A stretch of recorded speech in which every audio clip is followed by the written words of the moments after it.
If you're keeping bees without a properly designed apiary, you may be putting your bees at risk.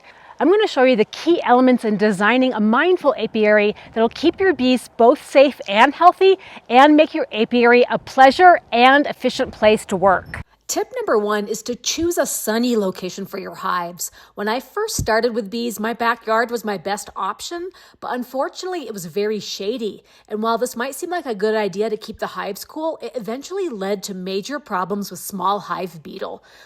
In addition to a sunny spot, you also want to pick a location that's relatively close to your house.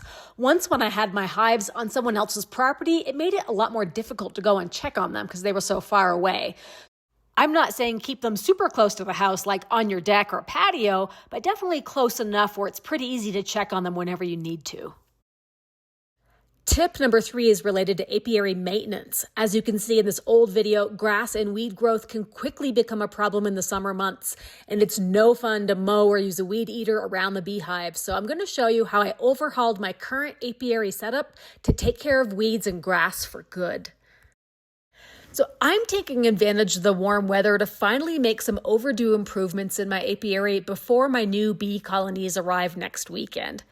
Initially, when we designed this apiary, we created a really large dirt pad that was fenced in, but over the years, the grass and the weeds have started to creep in and grow. And as you could tell in that last clip, the grass had entirely grown back in all around the hives. So the plan is to dig out the sod before the grass comes up this year and create a nice wide pad again for the apiary. But this time we'll add some extra measures to discourage the regrowth of vegetation, such as putting down weed stop cloth over the dirt and then adding gravel on top of that, as well as a rock border around the gravel. This will create a nice wide area clear of grass and weeds. And I can't say enough how much more helpful this is to making it easier to keep bees and check on them without that nuisance of having to keep the hive entrance clear without using a mower or a weed eater. I mean, that is super annoying. Additionally, tip number 4 for designing a mindful apiary is to have good fencing. So in this apiary, I'm using T-posts and hog paneling that I have wired to solar power this as an electric fence to keep away wildlife away and out of the beehives. That's our biggest threat in a rural location are animals like moose that like to graze or bears that like to actually get into the hives. But if you're in more of a suburban setting or urban setting, maybe a visual fence like a picket fence might be a good idea if you have neighbors or children or pets that you'd like to discourage from wandering near the hives. So a visual and a physical barrier can look smart and be functional at the same time.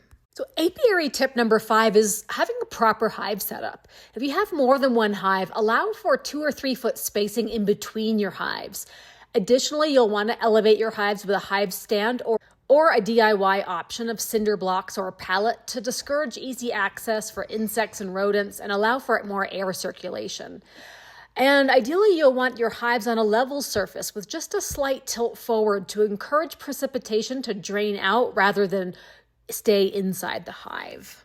And my final tip for designing a mindful apiary is to ensure that the bees have access to food and water sources.